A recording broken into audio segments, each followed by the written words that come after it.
Korma group, जो सोचता है वो करता है। आपके अपने सपनों का आशियाना। नमस्कार, भारत लाइव देख रहे हैं आप।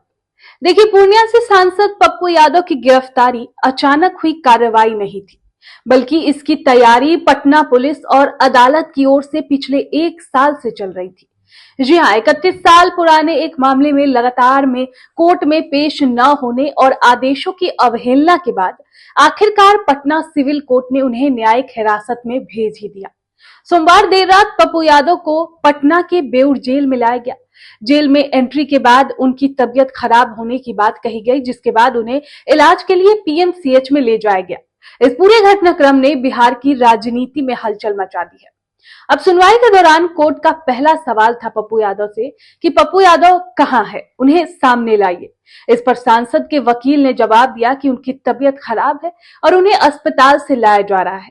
कोर्ट में पप्पू यादव के वकीलों ने जमानत की मांग भी की, जबकि विरोधी पक्ष ने उन्हें जेल भेजने की अपील की।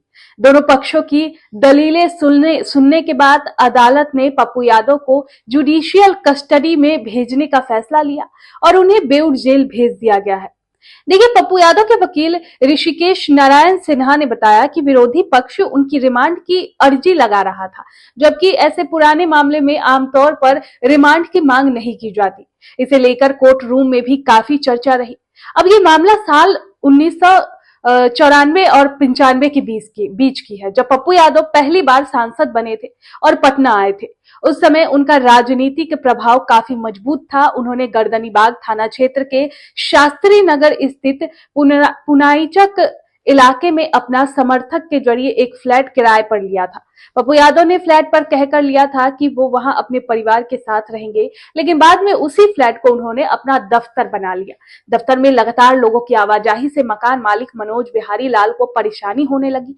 जब मकान मालिक ने फ्लैट खाली करने की बात कही तो कथित तौर पर पप्पू यादव के प्रभाव के कारण उनकी बात नहीं मानी गई।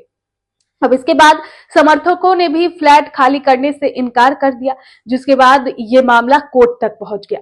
कोरोना काल से पहले तक पप्पू यादव कोर्ट में पेश होते रहे, लेकिन उसके बाद वकील के अनुसार 8 जनवरी 2020 से 22 अगस्त 2024 के बीच केस का रिकॉर्ड मिसप्लेस हो गया था। इसी कारण मामले की ठीक से पैरवी नहीं हो सकी। अब इन करीब 4 वर्षों में कोर्ट में 40 से अधिक तारीखें पड़ी, लेकिन पप्पू यादव या उनकी ओर से कोई भी पेश नहीं हुआ। बाद में ये मामला ACJM 9 अदालत से ट्रांसफर होकर MP MLA मामले में विशेष अदालत ACJM 1 में पहुंचा। उस समय मामले में गवाही चल रही थी। इसके बावजूद पप्पू यादव की लगातार गैर हाजिरी को अदालत ने गंभीरता से लिया। लगातार अनुपस्थिति के चलते अदालत ने 29 जुलाई 2025 को पप्पू यादव का जमानत बॉन्ड रद्द करने को लेकर समन जारी कर दिया। इसके बाद 8 अक्टूबर 2025 को नॉन बेलेबल वारंट जारी करने की प्रक्रिया शुरू हुई। अदालत के आदेशों के बावजूद जब पप्पू यादव कोर्ट में पेश नहीं हुए तो 16 अक्टूबर 2025 को उनके खिलाफ नॉन बेलेबल वारंट जारी कर दिया गया। फिर 16 अक्टूबर 2025 से 6 फरवरी 2026 तक, यानी 4 महीने से ज्यादा समय तक पप्पू यादव पटना पुलिस और कानून की नजर से फरार थे। हालांकि इस दौरान वो पूरी तरह से गायब नहीं थे। पप्पू यादव इस बीच लाइव आए, पटना और जहानाबाद में सार्वजनिक विरोध प्रदर्शन में शामिल हुए और सदन की कार्यवाही में भी भाग लेते रहे। अब इसी वजह से उनकी गिरफ्तारी को लेकर अब कई सवाल भी खड़े हो रहे हैं। अब देखिए, पप्पू यादव की गिरफ्तारी के बाद बिहार की राजनीति एक बार फिर से गर्मा गई है। समर्थक इसे राजनीतिक बदले की कार्रवाई बता रही है, जबकि विपक्ष का कहना है कि ये कानून की प्रक्रिया है और कोर्ट के आदेश के तहत हुए कार्रवाई है। फिलहाल पप्पू यादव न्यायिक हिरासत में है और आगे की कानूनी प्रक्रिया पर सबकी नजरें टिकी हुई है। अब देखने वाली बात होती है कि क्या कुछ फैसला आता है उनके खिलाफ। आपके सपनों को हमने सजाया है, ई होम्स पैनोरामा को हमने बनाया है। ई होम्स मेरा एक सपना था जिसपे मैं पिछले 4 साल से काम कर रहा था। हमने जो बनाया है वो सबने है माना। ई होम्स पैनोरामा में हो आपका भी आशियाना।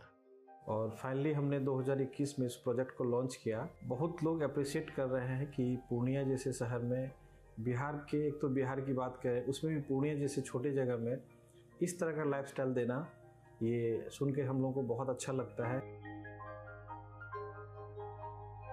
ई होम्स में हमने कुछ और भी किया है, जैसे हम जिस जगह में रह रहे हैं हमारे फैमिली सिक्योर हो, उनको सिक्योरिटी का ध्यान में रखा है।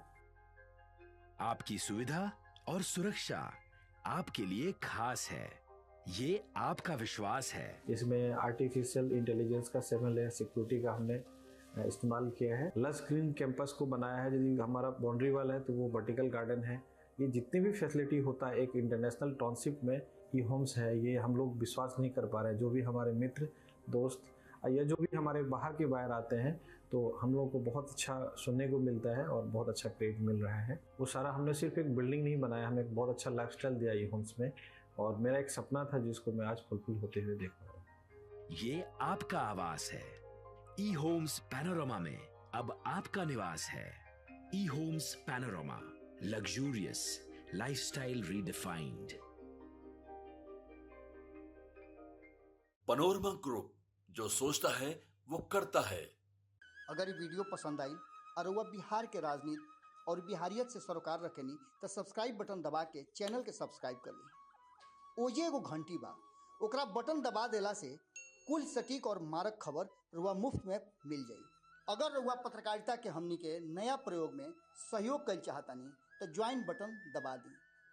पेटीएम नंबर नोट कर ली 9386816700।